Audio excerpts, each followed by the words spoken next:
Well, let's because the second half was more of bodies on the line. We have to hold out Leinster kind of a performance. But first half, they did most of their best work from an attacking point of view. Like the signs were there relatively early because I missed the first few minutes and Leinster scored a try, and I was like, okay, I've seen this game before. Here we go. But then it was very apparent there was a crispness to Munster handling. Like even the Nankiville spin and in the middle of the pitch, where pass out the back and right across the board, there was a crispness to what they were doing. And I suppose it's hard not to talk Jack Crowley too quickly here, but Ian, you can give us a sense of what they were doing in attack as well as the handling. There was just a variety to his kicking game, which was causing problems. Like there was a crossfield kick to Tacker Abrams off scrum, which got Munster to within 5 metres, which led to their first try, the Brian Gleeson try. And then I suppose where you really knew, oh, there's something kind of cooking here, was just maybe 10 minutes after that, which is the Crowley kick for Tom Farrell. So off line out, lots of deception, lots of things going on. A little pop kick by Crowley, and Farrell gets up and wins it and score the try. And at that stage, they're just so on top and they're rampant. And that period is really impressive from an attacking point of view. Yeah, it was. And, we look at all the stats across the board, and there's certain stats that used to be more relevant than they are now. For me, the four key stats in a game of rugby are the speed of your ruck ball. So what speed can you have it when you're attacking? You want it as quick as possible. What speed are you giving the opposition? Munster did that really well. They slowed Leinster's ball down, yet they were able to get quick ruck ball when they needed it. The aerial contest, with the escorting rules changing, putting up accurate kicks and being able to contest the ball in the air. Munster had 28 kicks. They retained 6 of them. Leinster had 13. They retained 1. 2 of those led to tries for Munster. The other one is dominant tackles, because dominant tackles lead to turnovers. When a player makes a dominant tackle, you pile in and you counter ruck. Munster did that really well. They had 15 turnovers versus Leinster's 5 turnovers. And then the other big stat that England pride themselves on is kick meters. So Munster kicked the ball, as I said, 28 times for 800 meters. Leinster kicked the ball 13 times for 330 meters. They're the 4 areas that are really crucial to come out on top of the scoreboard. Munster dominated. The rush defence that we know Leinster employ and has been very good to them over the last 12 to 18 months. You have 2 options when you're attacking against that. You can either go over it with the kicking game, chip kicks, crossfield kicks, or you can find the right depth and have the accuracy and the bravery to go to the space around them. And we saw Munster do that brilliantly. The crossfield kick to tackle is a really difficult skill. You're kicking the ball across your body. It's very easy to overcook it or to get blocked. And Crowley just exudes this confidence, and that's what you want from your out half. You want your teammates to be looking at you going, this guy's in total control.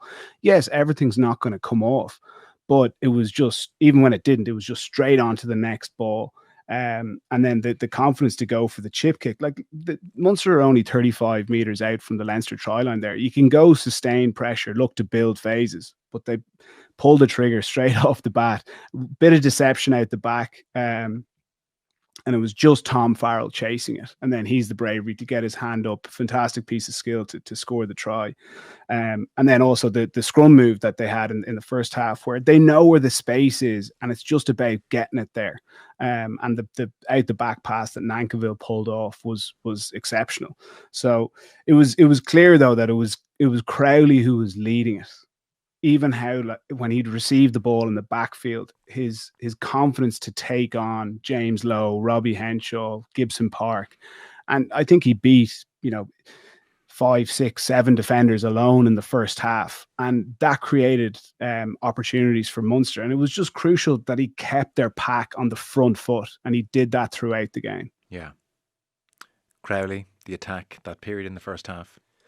Yeah, I'm going to try and talk about it without talking about what Leinster did, because I think Leinster didn't help themselves at all, and Munster found real weaknesses in what Leinster did. But I thought the tone was set by Crowley taking a fairly nothing kick from Prendergast and returning it with interest. And every time they kicked to him, he wasn't interested in just kicking it back to them. And often they put him in a difficult position, but he found his way out of it. That extra yard of speed that he's found over the summer, that bit of physical confidence that he's got from the pre-season that he's put down. You know, he and Sam Prendergast finished last season with disappointment in their minds because they both missed out in the lines. Obviously, Crowley had more disappointment because he'd missed out. He's lost his Ireland jersey. Munster season hadn't gone the way they wanted. But he's managed to use his summer so well to come back in physically and mentally brilliant condition. And you can just see it from every decision he makes. He believes it's the right decision. Even though he got charged down at one stage, he ran into contact, got turned over at another stage. He just got up and they were gone, those moments. Last season, I think those bad moments dwelled in his mind. He was getting in his own way at times around this time of year. And that was part of the reason he lost his place in the Ireland squad. Partly was the kind of sheer chaos of what was going on at Munster, whereas now there's a clarity of purpose around them. But as you know, he didn't have Casey alongside him. Coughlin stepped in and was brilliant himself. But he's lost the other leader in his halfback partnership, and he doesn't seem to be bothered by it. Imagine that Casey was there on Saturday, how well would Munster have won? Because Casey gives him so much more authority and allows a bit more space for Crowley to kind of think his way through the game as well, whereas a lot of what he did was on instinct. This crispness of his pass, like Leinster were probably a second off in terms of their line speed. Him and Nankivell beating the blitz with the speed of thought, but also the sleight of hand. It was sensational, and you could see Leinster lose belief because of it. Yeah. And it was a real signature performance from him. And Munster rode in behind, and loads of their players. It's not just about him, but he was the one who set the tone. After the first 7 minutes, where they were absolutely destroyed, lost 3 scrum penalties in a row, conceded a penalty off the maul. It felt so much like last season. And yet, once Leinster made one mistake, or one or two mistakes, because they made plenty of mistakes within the game, which I'm sure we'll get on to, it was Crowley was ready to punish them and to sow belief into his team. It could be such a significant summer in his career.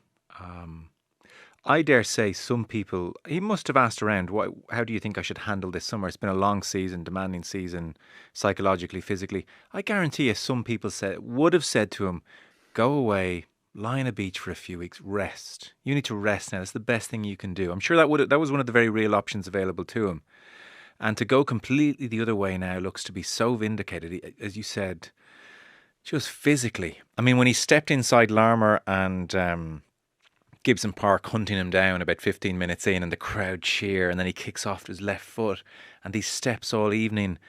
Like, even his kick for Farrell, that try, if you watch it again, it's not a good pass by Ethan Rafferty. Like, it's high, it's on his inside shoulder, and 10 minutes later, Snyman throws a similar one to Van der Fleer, and it just goes through his arm. But like, it's caught, it's gathered without even thinking. He's just so on top of it. He's in flow. And I have to say, Ian, I thought pre-game, as much as media, it's all we're doing, I thought the kind of head-to-head Prendergast versus Crowley thing was somewhat overblown. It felt very unlikely to me that one game would shift the balance of power overly, and our halves don't. It's not like they come up against each other in a kind of a direct way half the time. And yet I'd say there's a lot of people now who suddenly say, well, like Andy Farrell, even if he's got a kind of slight leaning towards Prendergast, which seems to be the case, I'm not sure on the basis of what we've just seen on Saturday, I'm not sure Farrell can pick him. I think Farrell has to pick Crowley. I'd agree with you. I think you have to go with your form guy, and Crowley is most certainly that.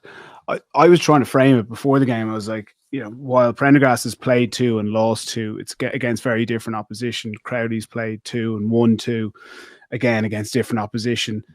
But I was also trying to balance it off on the other side by saying, well, Prendergast is playing with the star-studded pack in front of him with one of the best scrum halves in the world in Gibson Park. It's not going to be a fair head-to-head on the day with the pack that Crowley had.